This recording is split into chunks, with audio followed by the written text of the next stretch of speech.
A história conta que a escravidão sempre foi uma prática em todos os tempos da existência humana. Encontramos registros de escravidão no Antigo Testamento, encontramos registros de escravidão no Novo Testamento, encontramos registros da escravidão antes de Cristo, encontramos registros sobre a escravidão depois de Cristo. E por incrível que pareça, até nos nossos dias, de vez em quando, nós lemos alguma coisa, alguma matéria, algum registro que trata sobre a escravidão. Estamos lendo o texto, ou lemos o texto de Colossenses, e esse texto situa-se no primeiro século da nossa era cristã, depois de Cristo, como nós comumente conhecemos. E quando se trata de escravidão, alguns autores, e o reverendo Hernandes, no comentário que ele traz sobre o livro de Colossenses, ele afirma que havia cerca de 60 milhões de escravos no meio do Império Romano. Os irmãos já pensaram que é isso? Que quantidade exorbitante de pessoas escravas? Embora escravos, estes homens, estas mulheres, e este povo que era escravo, dominado pelo Império Romano, vivia sob o jugo dos Césares, muitos deles ocupavam posição de destaque. Alguns deles tinham responsabilidades importantes dentro do reino. E uma das responsabilidades maiores que aqueles homens tinham era formar opinião. Aqueles escravos, muitos deles eram formadores de opinião. Eles trabalhavam na escola secular, eles tinham cargos no governo, e muitos deles haviam se convertido e estavam trabalhando, labutando na própria igreja do Senhor Jesus Cristo. A história também nos informa que estes homens que viviam escravos estavam sendo severamente criticados, porque eles falavam uma coisa e alguns diziam: vocês falam uma coisa e vivem outra. Vocês precisam abrir mão daquilo que vocês dizem que é correto, em detrimento da escravidão que vocês estão submissos. E quando olhamos para o texto, nós descobrimos esta realidade. Quando olhamos para a palavra do Senhor, nós reconhecemos esses conflitos entre os que eram não crentes, não cristãos, não serviam a Deus, e entre os que serviam a Deus. Todos eram praticamente escravos. E agora, então, eles estavam diante de dois movimentos, para não falar de todos, por conta da exiguidade do tempo, estamos diante de dois movimentos que eram presentes na época, no primeiro século. Há datações de que esses dois movimentos existiram antes do próprio Senhor Jesus Cristo. Mas agora eles estavam trazendo dano àqueles que serviam ao Senhor Jesus. O primeiro movimento era um movimento gnóstico.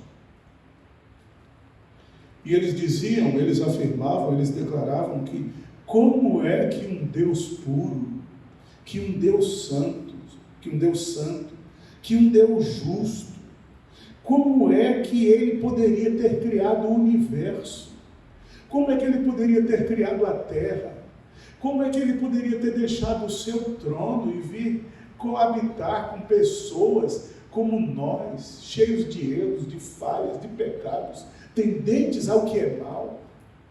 E Paulo, então, ao ouvir que estes homens e estas mulheres estavam questionando o ensino bíblico, estavam questionando o que era falado na igreja, em detrimento daquilo que era tratado como heresia no meio de Colossenses, no meio da cidade de Colossos, Paulo afirma categoricamente para todos eles: tudo que eles estão dizendo é mentira, tudo que eles estão falando é engodo, tudo que eles estão dizendo é fake news, não corresponde com a realidade. E Paulo, no capítulo 1, como nós cantamos nesta noite, a partir do verso de número 13, Paulo vai dizer que eles afirmam que não é um Deus, que não se preocupa conosco, que não criou nada, que está distanciado do homem, que não tem ligação nenhuma com a figura humana. É Ele, Paulo vai dizer claramente, Ele, Jesus, esse Deus que é revelado em Jesus Cristo, que é o Logos do Senhor, Ele nos libertou do império das trevas, E ele vai dizer: e nos transportou para o reino do Filho do seu amor, no qual temos a remissão dos pecados. Este Jesus, este Deus que se encarnou, é a imagem do Deus invisível, o primogênito de toda a criação. E Paulo começa a descer o machado e decepar, cortar pela raiz o ensino errado dos gnósticos, que diziam: Deus não existe, Ele não criou, Ele não tem nenhuma voz ativa, Ele é apenas um engodo desses parladores que estão pregando o Evangelho. E Paulo continua dizendo, verso de número 18, Ele é a cabeça do corpo, da igreja, Ele é o princípio, o primogênito de entre os mortos, para em todas as coisas ter primazia. Paulo está dizendo: este Deus existe, e Ele se manifestou entre nós como Jesus Cristo. Mas há uma segunda mentira que era levada a efeito na época, que era pregada. Eram os princípios da filosofia helenista. Pior do que o deísmo, sabe? Pior do que o deísmo. O deísmo diz que Deus criou, deu corda e abandonou tudo. O deísmo diz que Deus continua no controle de todas as coisas. Mas a filosofia grega pensava diferente. A filosofia grega dizia o seguinte: na verdade, quem criou todas as coisas foram anjos. Esses anjos, dotados de poder eterno, criaram todas as coisas. Eles criaram as estrelas. E não somente isso, estes anjos, as estrelas, as forças irracionais e até as forças demoníacas, elas é que nos guiam, que são os nossos mentores, que são aqueles que nos abençoam, que estão diante de nós todo o tempo. E Paulo novamente pega a espada da fé e decepa o ensino errôneo, catastrófico, que a filosofia grega helenista estava pregando. E Paulo então diz no capítulo de número 2, começando no verso de número 8, ele diz: cuidado, que ninguém vos engane, que ninguém traga engodo sobre a vida de vocês. Cuidado que ninguém vos engane, diz o verso de número 8. Vos tenha a enredar com a sua filosofia e vãs sutilezas, conforme a tradição dos homens, conforme os rudimentos do mundo, e não segundo Cristo. Cuidado com esse tipo de gente. E por incrível que pareça, eles estão tão presentes quando estavam no primeiro século nos nossos dias. E Paulo continua dizendo: porque nele, em Jesus, não nas estrelas, não nos anjos, não nas correntes demoníacas, não em qualquer outra coisa, mas em Cristo. Nele habita corporalmente toda a plenitude da divindade. E quando eles ouvem essas palavras de Paulo, eles ficam atônitos, boquiabertos, estupefatos, admirados. Mas é verdade. Eles querem nos pegar e nos dar as rasteiras da vida. E Paulo continua dizendo, Paulo continua falando, verso de número 13: a vós outros que estáveis mortos pelas vossas transgressões e pela incircuncisão da vossa carne, esse Jesus vos deu vida juntamente com ele, perdoando todos os nossos delitos. Não são anjos, não são árvores, não é a natureza, não são demônios que intervêm na nossa vida, mas é Jesus Cristo, o único autor e consumador da nossa fé. Queridos irmãos, isso é abordado nos 2 primeiros capítulos. Agora, a partir do capítulo número 3, Paulo vai dizer: vocês aprenderam o que é verdadeiro. Agora, vocês que sabem a verdade, coloquem em prática. Agora, o resultado da união que vocês têm com Cristo deve ser evidenciada pelas atitudes que vocês devem demonstrar diariamente. Aquilo que Tiago diz, que a fé sem obras é morta. Ou você crê e pratica, ou você pratica talvez simplesmente para demonstrar aquilo que você não crê. Paulo está dizendo: agora a vida cristã deve ser regida, deve ser dirigida, deve ser, na verdade, pautada por aquilo que nós estamos aprendendo, meus irmãos, dizia Paulo à igreja de Colossos. E aí então, para resolver esses conflitos, Paulo chega ao capítulo de número 3, ao versículo. Tem um elemento aqui me atrapalhando, querendo virar a página. Tem como desligar esse. Os irmãos que conhecem, desliga tudo ou só desliga um? Aqui no interruptor da parede. Por favor, irmão, desculpe atrapalhar o sermão, mas a página. Obrigado. Ganhou um galardão no céu. Muito bem. O apóstolo entendia, agora que, depois de resolvido o conflito, o apóstolo diz: agora vocês têm deveres. E vocês que são escravos têm deveres dobrados.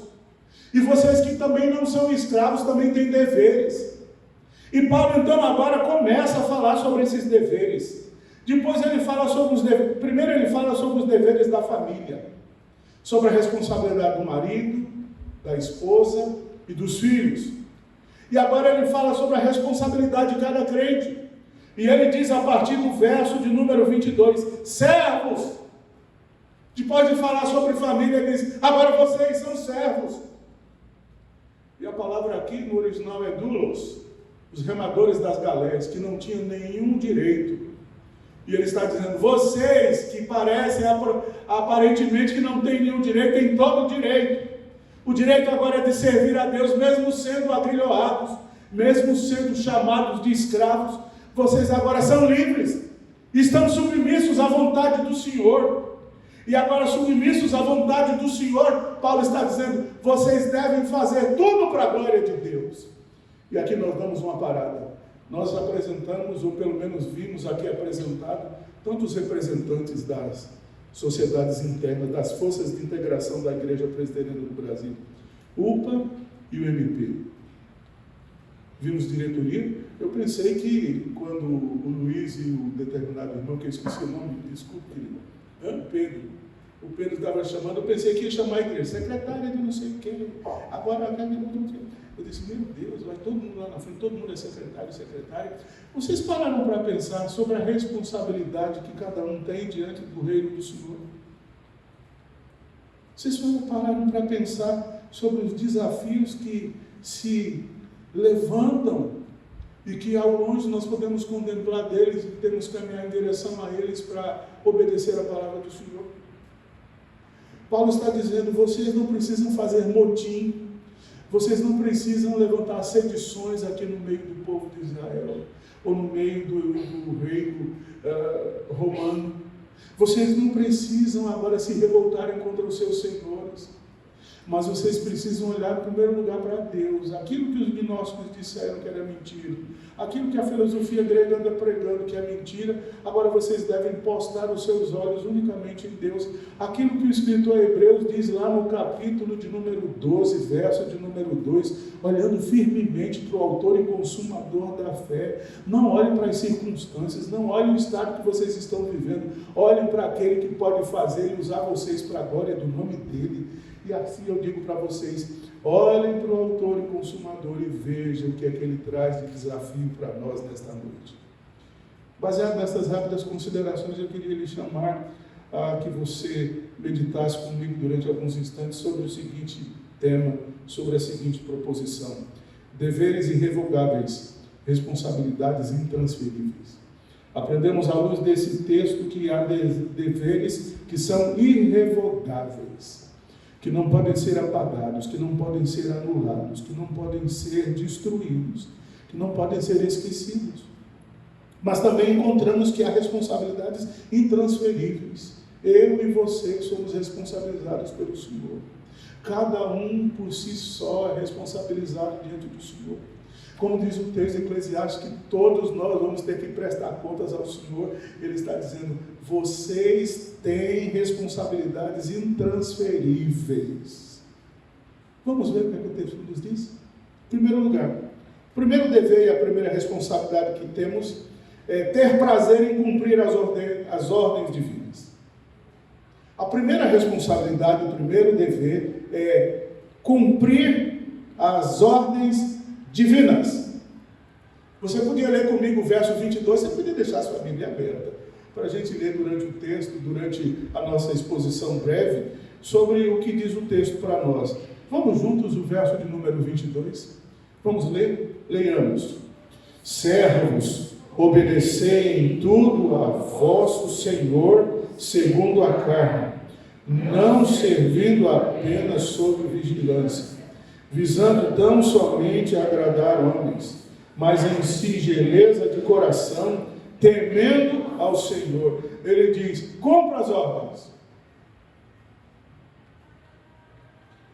Eu, quando era criança, quando eu tinha meus 10, 11 anos, isso há uns 10 anos atrás, mais ou menos, eu ficava encafinfado quando meu pai era militar e ele dizia: direita, volve!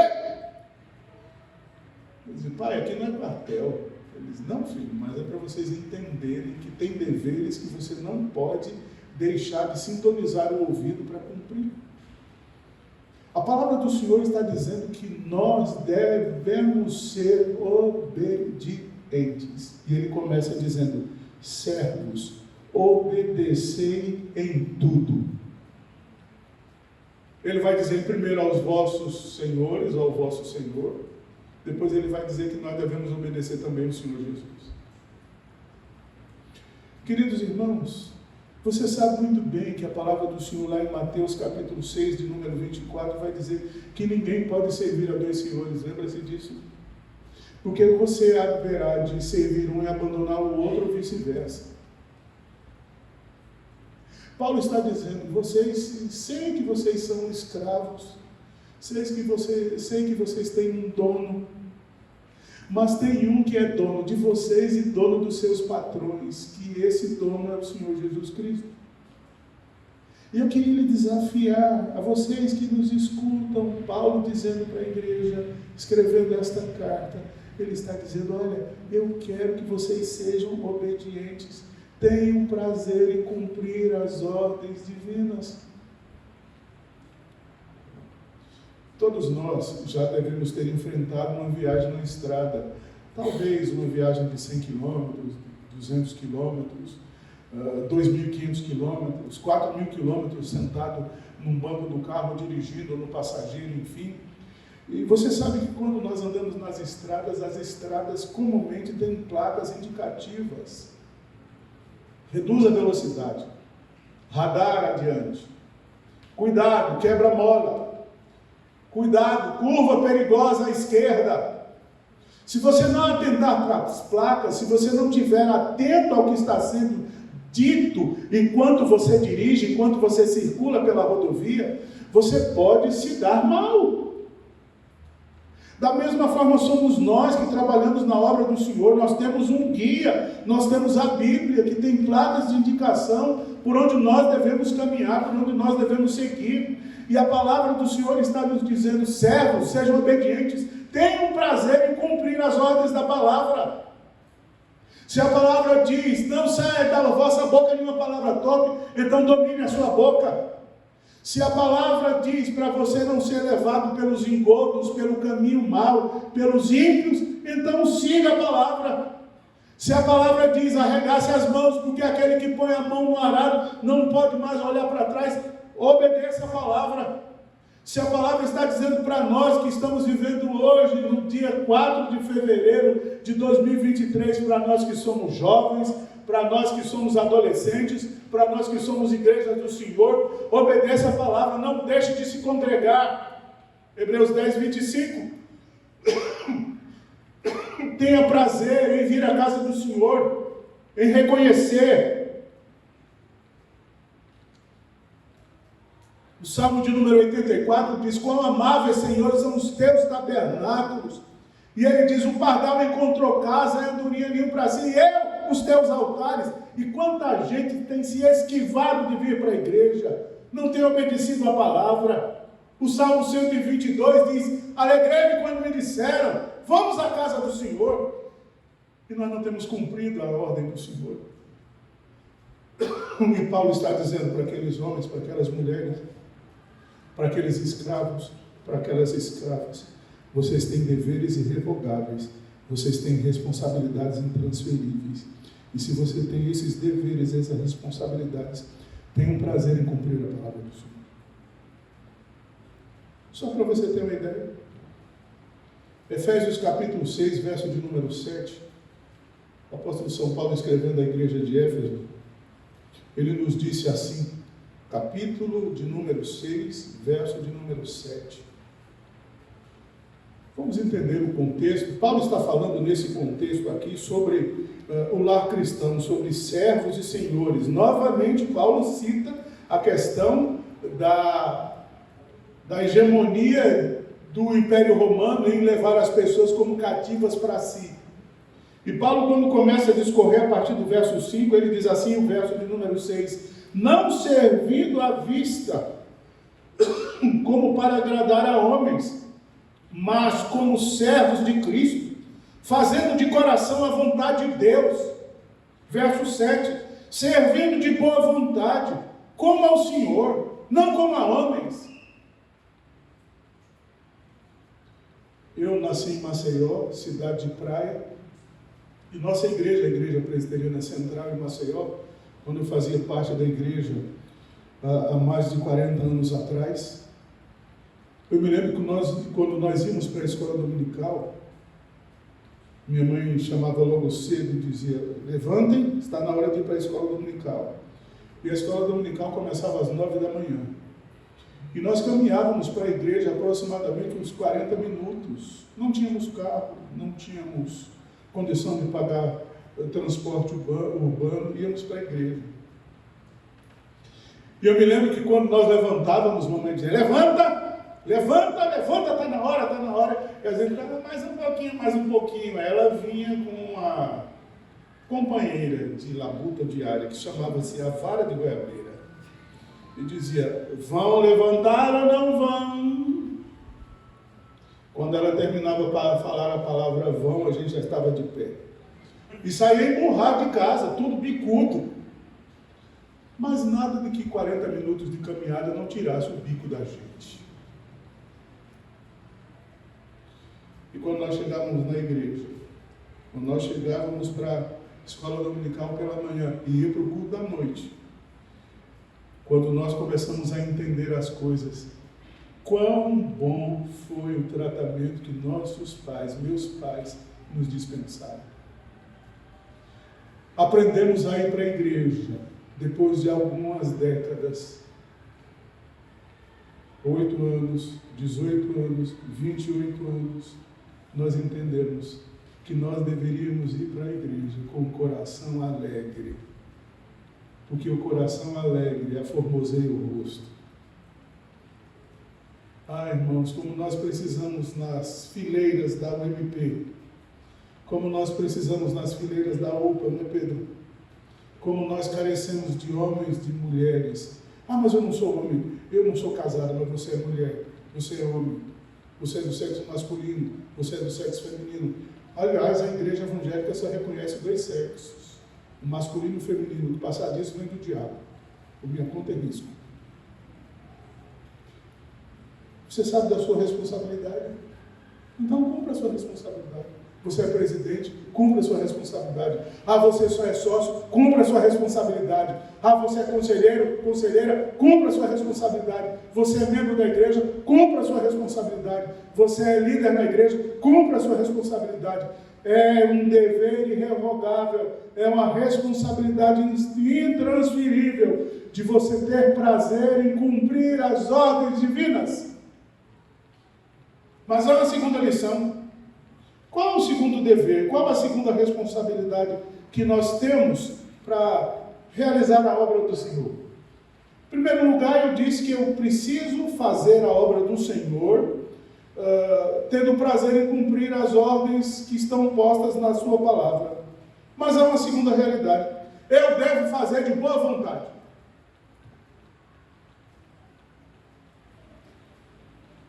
E aqui vai uma palavra para quem ainda é adolescente e jovem que não casou. Lembra quando você começou aquela paquera? Que negócio lá, né? E chegava perto da menina ou do menino e dizia, né? Aí você bate assim com o dedo. Porque você vai para onde amanhã? Aquela conversa para boi dormir.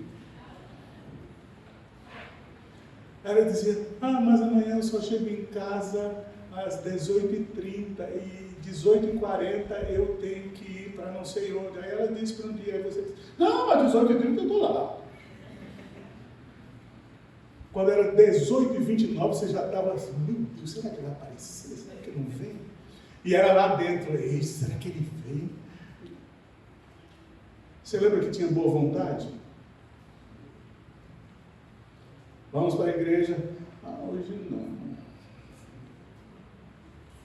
Deixa para dormir, estou muito cansado. Paulo está dizendo para aqueles irmãos, e agora ele diz, o verso de número 23, ele vai dizer, tudo quanto vier, tudo quanto fizerdes, fazendo de todo o coração, faça com disposição. Vamos cantar a luz e a verdade. Não sei nem se é assim a letra, mas vamos lá que seja. Cante com alegria. Nós vamos ler o texto, Salmo de número 1, bem-aventurado. Bem-aventurado. Irmão, tenha disposição, sirva de boa vontade, sirva com alegria. Olha, queridos irmãos, é meu dever, é seu dever, é nosso dever, fazer tudo de coração, fazer tudo de boa vontade. Certamente todos nós temos conhecimento que a conduta do cristão envolve tudo o que fazemos, tudo o que pensamos, tudo o que proferimos, tudo o que dizemos. E se eu não fizer de boa vontade, o nosso trabalho não presta. Começa em casa, vai para a igreja, vai para o seu ambiente secular de trabalho. Se você fizer um trabalho meia boca, se prepare. Logo, logo você vai ser dispensado. E a palavra do Senhor, Paulo está dizendo, vocês que são escravos, sirvam aos seus senhores, sim, sirvam cumprindo a palavra de Deus, porque a Bíblia diz que nós, quer queira, quer não, seremos servos de alguém. Mas ele está dizendo agora, vocês como escravos, sirvam de boa vontade aos seus senhores e também na igreja. Vamos fazer um trabalho de oração, vamos nos juntar todos, a diretoria da federação, e vamos convocar aos membros das igrejas federadas, a UPA, e vamos orar sim. Vamos ter uma noite de louvor, vamos ter sim. Vamos ter um QG, vamos ter sim. Vamos ter um acampamento, vamos ter sim. E todos nós vamos participar. Faça isso de boa vontade, sem resmungar. Lembra de um desenho, eu acho que é só da minha época, vocês não sabem, do Zé Buscapé. A mãe dizia, Zé, me ajuda aqui. Ele, vai chato. Tem gente que é resmungador, irmãos, reclamador, murmurador. Como é que pode fazer a obra fluir? Como é que Deus pode nos usar de uma maneira que haja resultado positivo dentro do trabalho que nós realizamos? Se nós não fazemos de boa vontade. O cristão é alguém que trabalha para Deus e para a sociedade. Ou você não sabe disso? Há um colega nosso que é pastor no Canadá. Depois de 5 anos que ele chegou no Canadá, ele foi buscar o visto, foi buscar a cidadania canadense. 5 anos depois. E ele foi falar com um juiz que cuidava dessa parte. Ele disse, o senhor é o quê? Ele disse, eu sou pastor. Ele disse, já está dado a sua cidadania. Mas o senhor não fez nenhuma pergunta. Ele disse, porque você trabalha como pastor para recuperar aquelas pessoas que estão perdidas na nossa sociedade. Você é importante para a sociedade canadense. E ele teve o visto, a esposa e as 2 filhas. São cidadãos canadenses, vivem no Canadá há cerca de 23 anos, como homem, e como filho, e como mulher, e como mãe, e como filhas e pais. A família vivem para a glória de Jesus, porque eles servem a Deus, mas também servem a sociedade. Você sabia que a nossa igreja serve a sociedade? A igreja de Guaianazes serve a esta sociedade guaianazense que vive aqui no entorno, protegendo você e outros que vêm à igreja de não andarem pelo caminho da mentira, pelo não andarem no caminho da bebedice, não andarem no caminho do erro, no caminho do adultério e outras coisas tantas. Como a igreja é útil para a sociedade. Agora, já pensou se nós todos fizermos o trabalho de boa vontade? Paulo está dizendo, já pensou se vocês que são escravos servirem a Deus e aos seus senhores de boa vontade. Não vai ser preciso rebelião, só a atitude de vocês vai mudar o coração daqueles que se dizem ser donos seus. Se nós fizermos o trabalho de boa vontade, o reverendo Ronaldo Bandeira não precisa estar chamando, vem irmão, faça isso, faça aquilo. Quando o pastor dizer, meus irmãos, eu estou precisando aqui de alguém, se levanta 5, 6 pastores, estamos prontos a lhe ajudar. Quando o presidente da federação de UPA se levantar e dizer, nós estamos precisando de alguém para fazer isso, se levante um grupo, nós estamos aqui para lhe ajudar. Quando a presidente da SAF, da igreja presbiteriana lá da Parada 15, ou lá da igreja presbiteriana de Itaquera, ou lá da igreja presbiteriana do Jardim Obru, ou de qualquer outra igreja presbiteriana espalhada pelo nosso país se levantar, eu estou precisando de alguém para fazermos isso, aquilo, outro, tomara que as irmãs se levantem de boa vontade, estamos aqui para lhe ajudar, e para glorificar o Senhor, e para servir a Deus, e fazer com que essa obra cresça para a glória e honra do nome do Senhor Jesus. Mas há uma terceira lição. Paulo, quando escreve para aqueles homens, para aqueles que são escravos, ele diz, há deveres e responsabilidades. E o primeiro dever, a primeira responsabilidade é, tenha prazer em cumprir a ordem do Senhor. Segundo dever e a segunda responsabilidade é, sirva a Deus de boa vontade. Terceira responsabilidade, terceiro dever, preste serviço ao Senhor com sinceridade. Nós somos, às vezes, atores e atrizes. Eu parei com esse costume. Quando eu tenho o privilégio de ir ao hospital, que eu falo que é privilégio, eu evito de perguntar, sabe, reverendo, para quem está lá num colchão, numa cama, num nosocômio, você chega para lá, o cara tem 27 pontos aqui, abriu para fazer uma cirurgia de safena, ou sei lá, outro tipo de cirurgia, ou como uma irmã que frequentou nossa igreja, veio fazendo tratamento, um transplante, fez assim uma curva, fez um L na barriga dela, foi até quase a coluna, para tirar o rim, para transplantar na filha. E quando eu olhei aquilo, eu disse, vixe, que coisa horrível. Mas sabe, irmãos, ela disse, eu fiz com sinceridade, porque era minha filha, e eu tive que fazer o melhor pela minha filha. E o que é que Paulo vai dizer à igreja de Colossos? Olha comigo o verso de número 23. Olha de novo comigo o verso 23.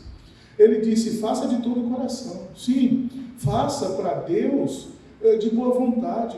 Mas ele também vai dizer no verso 23, tudo quanto fizerdes, fazei de todo o coração, como para o Senhor e não para homens. Se os gnósticos, se os helenistas estão falando baboseiras que não tem nada a ver com o Evangelho, não deem valor ao que eles estão pregando. Olhem para a palavra do Senhor. Olhem para o autor e consumador da nossa fé. Olhem para aquele que libertou você do império das trevas. Meu irmão, todos nós que estamos aqui, eu creio pela fé que todos nós somos salvos. E agora somos convidados pelo Senhor. Somos tratados pelo Senhor, e Ele está dizendo, haja com sinceridade, faça com sinceridade a obra. Não haja com subterfúgios. Conta uma história que um dia vinha uma tartaruga andando por um determinado caminho, e ela dizia, ai que fome, ai que sede. E cada vez que caminhava, ai que fome, ai que sede. Quando menos espera, encontrou a casa de um coelho. E quando foi se aproximando, ai que fome, ai que sede. O coelho disse, dona tartaruga, está com fome? Sim, está com sede, sim, entre. E a tartaruga entrou. Quando ela entrou, disse, a comida está no fogão e a água está na mesa. Ela já passou tudo, aí foi embora. Tem irmãos que são assim, são insinceros naquilo que fazem. Afirmam com uma coisa com a boca, mas na verdade, no íntimo, no coração e na mente, não é aquilo que muitas vezes se dispõe a dizer. eu vou sim, se fulano de tal for, eu vou sim, se eu for o que vai dirigir, eu vou sim, se for eu que vou estar em evidência, eu vou sim, eu vou ser presente se eu tiver os louros da vitória. Esses dias eu e minha esposa ouvimos de alguém dizer assim, eu gosto de ser aplaudido, eu amo ser aplaudido. Pois é, então aprenda também a receber vaias, aprenda também que nem sempre tem aplauso, às vezes tem vaia na nossa caminhada. Agora, independente do que você faz, independente do que você é, independente do que você realiza, faça tudo com sinceridade, porque a Bíblia diz que da sinceridade Deus se agrada. Deus se agrada da sinceridade. Faça de todo o coração. Veja o que diz Provérbios capítulo 2, verso de número 7. Provérbios capítulo 2, verso de número 7. Veja que a palavra do Senhor nos trata, ou pelo menos nos ensina, sobre essa questão da fidelidade. Diz assim, 2, verso de número 7. Se você encontrar, leia comigo, por favor. Provérbios 2, 7, vamos juntos? Leiamos. Ele reserva a verdadeira sabedoria para os retos. É escudo para os que caminham. É escudo para quem caminha. Então, meu irmão, se você trabalha na UMP, se você trabalha na UPA, minha irmã, se nós trabalhamos em qualquer outra força de integração, se nós trabalhamos na igreja, na escola dominical, no louvor, no coral, qualquer outra área de serviço que haja na igreja, sirva com sinceridade. 2 Coríntios capítulo 2, verso 17, Paulo escrevendo a uma igreja tão complicada, tão difícil, que tinha tantos problemas. Talvez como nós temos hoje no nosso país, tantas igrejas, tantas comunidades passando por tantas dificuldades sérias. Paulo escrevendo então a segunda epístola de Paulo, de Coríntios capítulo 2, verso 17, ele diz: porque nós não estamos como tantos outros, mercadejando a palavra de Deus. Antes, em Cristo é que falamos na presença de Deus. Aí ele diz, com sinceridade e da parte do próprio Deus. Então, tudo que você fizer, tudo que você falar, tudo que você pensar, tudo que você realizar, seja para a glória de Deus e seja feito com sinceridade. Este é um dever irrevogável. Ele não pode ser anulado. Ele não pode ser apagado. É um dever meu, é um dever seu, é um dever nosso. Esta é uma responsabilidade intransferível. É sua, é minha, é nossa, de cada um de nós. Então, sirva a Deus com sinceridade. E Paulo está falando para aqueles homens: se vocês são escravos, sejam escravos sinceros, que honram os seus senhores, que não haja no coração de vocês nenhuma sedição contra os seus patrões, contra aqueles que têm o domínio da vida de vocês. Mas caminhando para o fim, em quarto lugar, Paulo diz que um dever irrevogável, uma responsabilidade irrevogável e intransferível é: sirva ou faça o trabalho de Deus com alegria.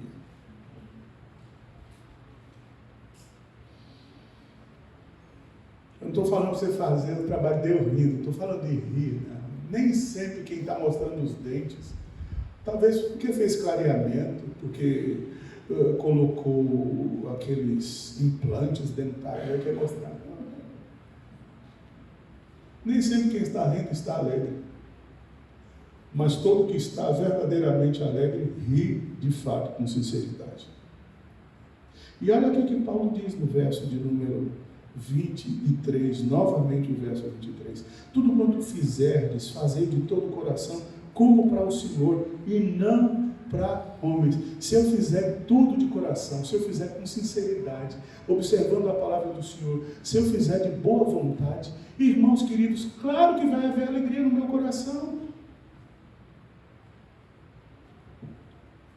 Lembra aquela primeira vez que você pegou na mão da sua namorada, do seu namorado? Que alegria! Eu acho que o coração faz assim, calma, rapaz, calma.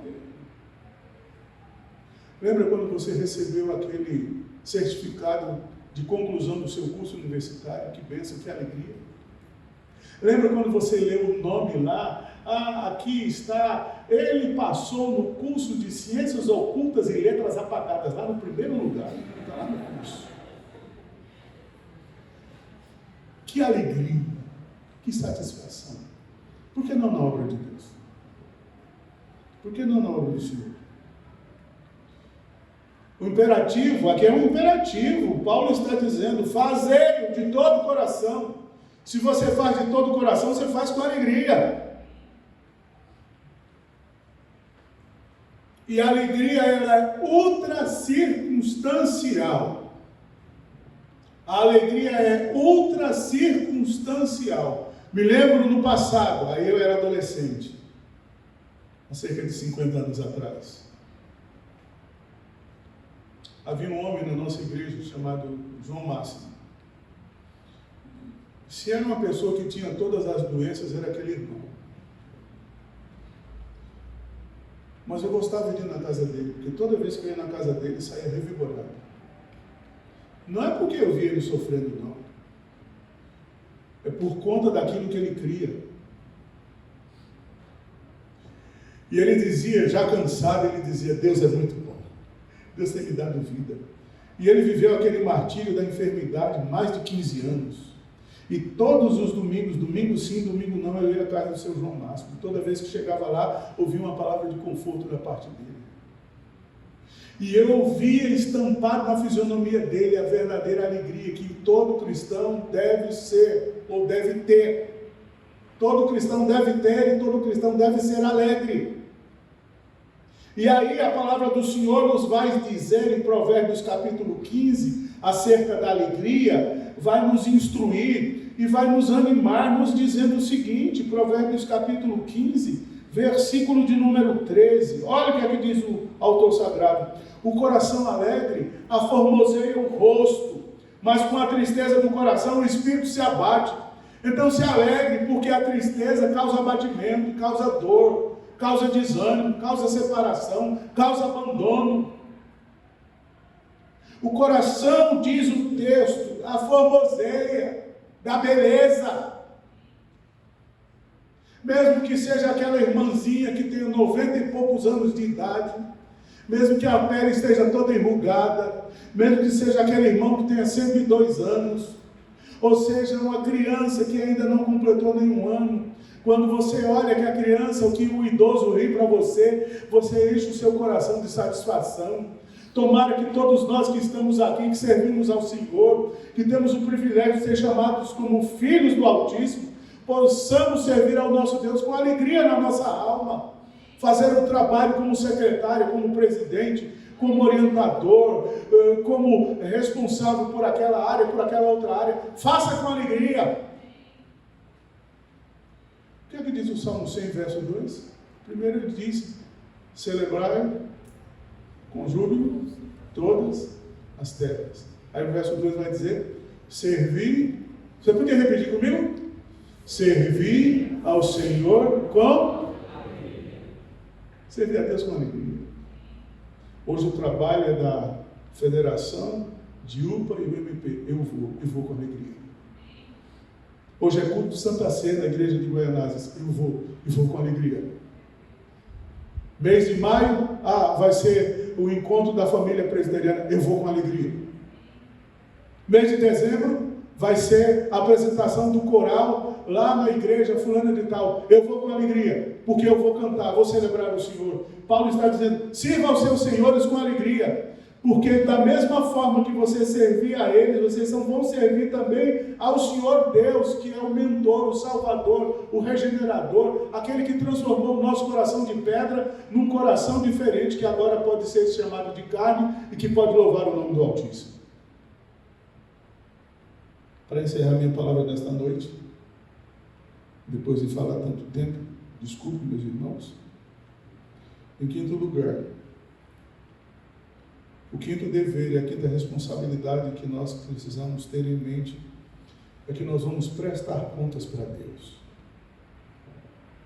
Se não, veja comigo, verso de número 24. Eu vou ler o verso 23 e depois vocês todos, por favor, leiam comigo o verso de número 24. Eu leio só o 23 e os irmãos todos comigo vão ler o verso 24. Tudo quanto fizerdes, fazei de todo o coração como para o Senhor, não para homens. Juntos? Cientes de que recebereis do Senhor a recompensa da herança. A Cristo Senhor é que estáis servindo. Nós vamos ter que prestar conta, irmãos. Nós vamos ter que prestar contas para Deus. Pelo que fizemos e pelo que deixamos de fazer, nós vamos prestar contas. Quem gosta de matemática, quem gosta de física, tem uma fórmula física que é força igual massa vezes o quê? F igual M vezes A. Aceleração, aê! Nota, como diz a minha neta, nota 10. Força é igual massa vezes aceleração. É a terceira lei de Newton. A toda ação corresponde uma reação igual ou diferente. Não é versículo bíblico. Vou logo dizer, não é versículo bíblico. Isso é consideração humana. Mas tudo que você faz, em qualquer esfera da vida, tem que prestar contas. Não há ser humano que não vai passar pela balança de Deus. Todos nós vamos ter que passar pela balança de Deus. Todos nós estamos falando, e eu estou dizendo que todos nós vamos ter que prestar contas ao Altíssimo. Quando eu falo em balança, eu não estou falando de peso não, tá, irmão? Se é magro, que é gordo, é alto, que é baixo. Não estou falando sobre essas coisas não. Eu estou falando que nós vamos ter que prestar contas para Deus. E Paulo está dizendo, Paulo está falando, olha, vocês vão receber do Supremo Senhor, vocês vão receber a recompensa.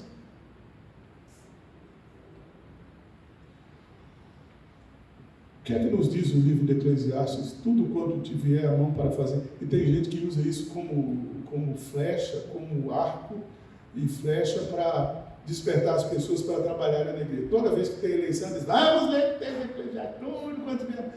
Irmãos queridos, não é só quando vai escolher diretoria de qualquer sociedade interna da igreja, não é todo o trabalho da igreja.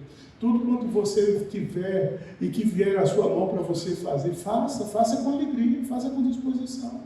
Porque você vai ter que prestar contas. Você vai ter que prestar contas. Lembra dos talentos? O último lá disse, eu sei que o senhor é um homem mau, eu sei que o senhor é um homem justo, e é mesmo. E eu sei que o senhor é um homem que planta e que colhe de a terra de onde não plantou. Eu sei que o senhor é um homem exigente, e é mesmo, Deus é assim, exigente também.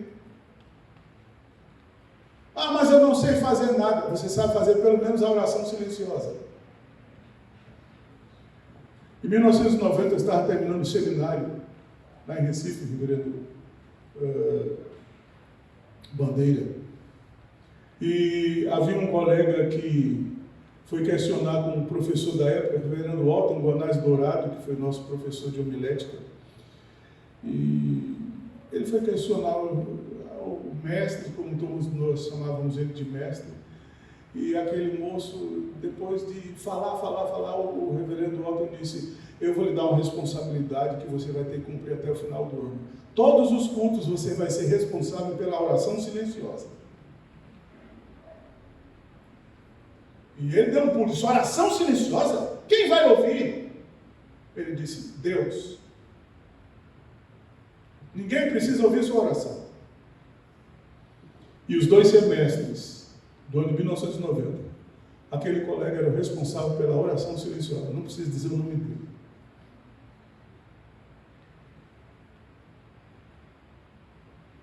Quando chegou no mês de novembro, ele pediu a palavra ao reverendo Walton e disse, eu queria falar. Eu aprendi que a recompensa não está nos muitos labores, mas está naquilo que eu faço com sinceridade, com alegria, com amor e com devoção. As coisas mais simples são as que dignificam o nome do Senhor Jesus e a minha própria vida. Reverendo Walton, eu quero te agradecer. E este homem é um dos grandes pastores da IPB. espalhado pelo nosso país. Você vai ter que prestar conta, sabia? Não venha com essa desculpa, porque eu não tive tempo, porque eu estava muito ocupado. Irmãos queridos, já pensou quando for aberto um livrinho que chama Livro da Vida, que está lá tudo escrito, no dia 4 você foi para o culto, mas você não estava nem aí com o que estava dizendo, você estava preocupado era com o Facebook, olhando as fotos, o Instagram, colocando lá o recado no Twitter. Tem até um código de barras aqui, eu achei interessante, né, irmãos?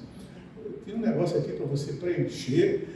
Eu só não gostei da negócio de idade, colocar a idade. Eu coloquei 26. Ainda bem que a irmã disse, somente 3 pessoas vão ter acesso a essa informação. Eu disse, então é 26. Você viu que novidade? Porque elas vão ter que prestar contas. Prestar contas a quem? A diretoria. De quantos estavam presentes. Isso é bênção. Assim como nós, pastores, temos que prestar contas, não é isso, reverendo Wilson? Temos que prestar contas anualmente, nós sabemos disso, de tudo que nós fazemos. Eu queria desafiar nesta noite, meu irmão querido, faça não porque você vai prestar contas, mas faça porque é para o Senhor Jesus. Faça não porque você tem que dar um relatório final, faça porque o seu coração é alegre e é sincero. Vamos nos colocar de pé.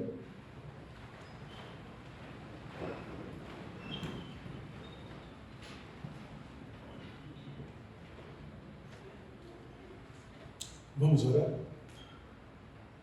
Eu queria que você orasse durante alguns instantes em favor da sua vida. É o desafio da federação neste ano, esses 2 versículos. Tudo quanto fizerdes, fazei de todo o coração, como para o Senhor, não como para homens, cientes de que recebereis do Senhor a recompensa da herança. A Cristo, o Senhor, é que estás servindo. Ore por você, peça a Deus que lhe dê conhecimento da palavra, para que você faça a segunda palavra. Peça ao Senhor que você faça com sinceridade. Peça ao Senhor que você faça com alegria. Peça ao Senhor que abra os seus olhos, porque você vai ter que prestar contas. Diga para Deus, eu não quero ser achado em falta, Senhor. Eu não quero ser achado em falta. Nosso Deus, esta é a nossa oração. O Senhor que conhece todas as coisas, o Senhor que sonda o nosso coração, antes mesmo que a palavra chegue à nossa boca, o Senhor já conhece ela toda. Nós queremos te pedir humildemente que o Senhor use estes jovens, estes adolescentes e toda a igreja que está sendo representada aqui nesse instante, que o Senhor use como instrumento nas tuas mãos para a glória do Senhor mesmo. Que se houver algum senão, se houver alguma dúvida, se houver qualquer atitude que não seja de acordo com a tua palavra, o Senhor que é Deus, que é Senhor, que pode mudar as circunstâncias, trabalhe no coração que esteja talvez ainda vivendo sob a letargia. Desperte-nos, ó Deus, para a glória do teu nome. E muito mais que vemos que o dia se aproxima da tua volta, que nós possamos cumprir de forma cabal o nosso ministério, honrando ao Senhor, honrando também ao Rei, fazendo aquilo que o Senhor propôs e tem proposto e tem colocado para cada um de nós nas igrejas que nós servimos, que nós sejamos bênção para a glória do teu nome, Senhor. Obrigado por esta oportunidade única e ímpar que o Senhor nos dá de trazer da tua palavra. Ao final de tudo, toda a glória seja dada ao teu nome, Senhor, pois o Senhor é merecedor de toda a nossa adoração e de todo o nosso louvor. É no nome de Cristo que nós fiamos nossa súplica, e é no nome de Cristo que nós agradecemos por esta oportunidade. E toda a igreja diz...